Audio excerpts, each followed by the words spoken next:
Hey guys, how's it going? This is the bald metal uh, nerd coming at you.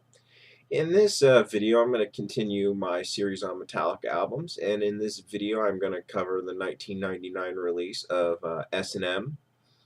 Now, S&M was the most interesting thing Metallica did in the 90s. It wasn't the best, but it was certainly the most interesting. It's another one of their grand experiments. For this live album, they paired up with the San Francisco Symphony Orchestra. It's an interesting combination. It's not the first time where a famous band paired up with a symphony, but it is the first time a band as heavy as Metallica did.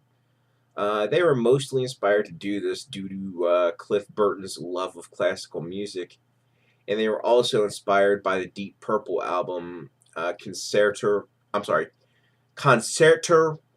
I can't pronounce this. Concerto for Group and Orchestra. I don't typically review live albums, but this one is definitely different enough from most live albums that it's worth reviewing. Um, there are a few different versions of this. There's a 2-disc DVD, a single DVD, a VHS, and a 2 CD set. They all have the exact same set list. I will be reviewing the 2 CD version. Now, the first disc kicks off with the symphony playing The Ecstasy of Gold from The Good, the Bad, and the Ugly. Now, that song has been Metallic's entrance music for years. Um, and it was even, I think as far back as the Justice Tour. I'm not entirely sure. I'm sure somebody even more diehard than me could probably point that out. But I mean, it's performed by the orchestra, and it's absolutely beautifully performed. Then it kicks into the Call of Cthulhu. It follows immediately. The added orchestration makes this instrumental masterpiece even better. They gel together extremely well. Following that, you've got Master of Puppets. It's another masterpiece with awesome orchestration. The song works exceedingly well also. After that, Of Wolf and Man, a great rendition of the Black Album rocker. The orchestra provides a great counterbalance in this song. After that, The Thing That Should Not Be, an awesome orchestral intro, and then it blends seamlessly into the song. After that, Fuel.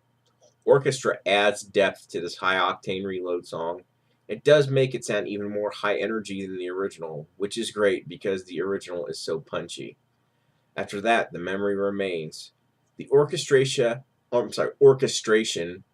increases the energy of the song several notches, which actually somewhat detracts from the poignancy of the song, but it makes it rock more. So I'm conflicted about this one. It's definitely a unique interpretation of the song. After that, you've got No Leaf Clover. It's one of the 2 songs written for this album.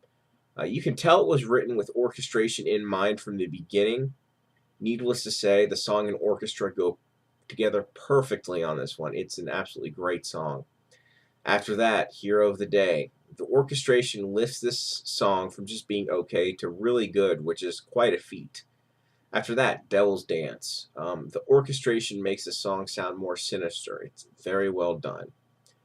After that, Bleeding Me. The orchestration is a great addition to this epic song. And that rounds out disc 1, and there's not a stinker in the bunch.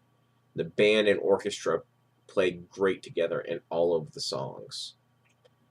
And then we're on to disc 2, which starts off with Nothing Else Matters. The orchestration is obviously not subtle on this, like on the original, and adds to the song tremendously. Now, just a side note, there was Metallica released, I think, on a single or EP or some release. They released Nothing Else Matters. I think they called it the elevator music version, where the orchestration was amped up. So if you can track that down, or if you've already heard it, you kind of know sort of what to expect. Anyway, moving on. After that, after Nothing Else Matters, you had Until It Sleeps. The orchestra, again, elevates this good song to being great. For Whom the Bell Tolls. Orchestra creates a great added atmosphere on this Ride the Lightning masterpiece. After that, Minus Human. the second new track for this collection. It's a much heavier track than No Leaf Clover.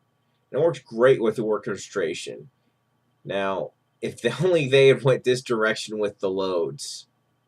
Again, I know I say that a lot in a lot of these reviews, but it's true. They could have done so much better. But anyway, I digress.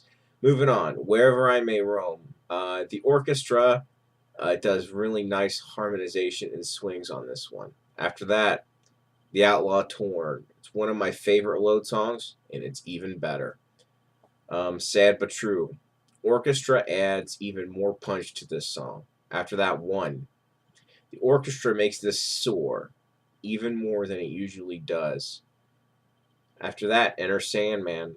The orchestra adds a new dimension to their most famous song. After that, Battery. The classic Spanish guitar intro is taken to a whole new level with various woodwind, brass, and percussion. It sounds incredible. The rest of the song rips along with the orchestra. It's a great way to close out the set. Now, overall, this experiment worked very well. The orchestra is a very welcome addition to the songs on this set.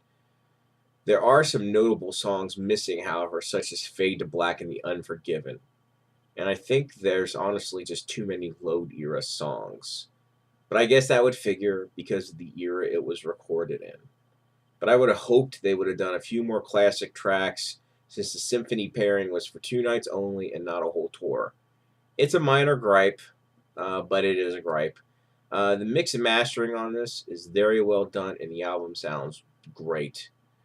My other gripe with it is I think the band actually played better on Live Shit Binge and Purge than on this album. But that happens. Now, I'm going to talk a little bit about Live Shit. It's a little bit of a sidebar, so I apologize. I know I never did a proper review of it, and I don't plan to, but here's what I have to say about Live Shit. It's a real good live album. If you're a huge Metallica fan, get it. The DVDs are awesome to watch, especially the Seattle show from the Justice Tour. That's, to me, the overall highlight of Live Shit. But anyway, back to S&M. Overall, I give S&M a 70 out of 100. It's a must-have, really only if you're a Metallica diehard.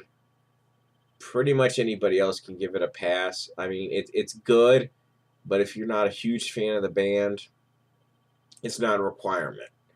And next up, I'm going to be talking about yet another controversial release, and that, of course, is Saint Anger. So, that wraps this up. I hope you guys enjoyed watching. If you did like what you see, please, thumbs up, comment, subscribe, share, all that fun stuff. Thanks for watching, and I will catch you guys next time.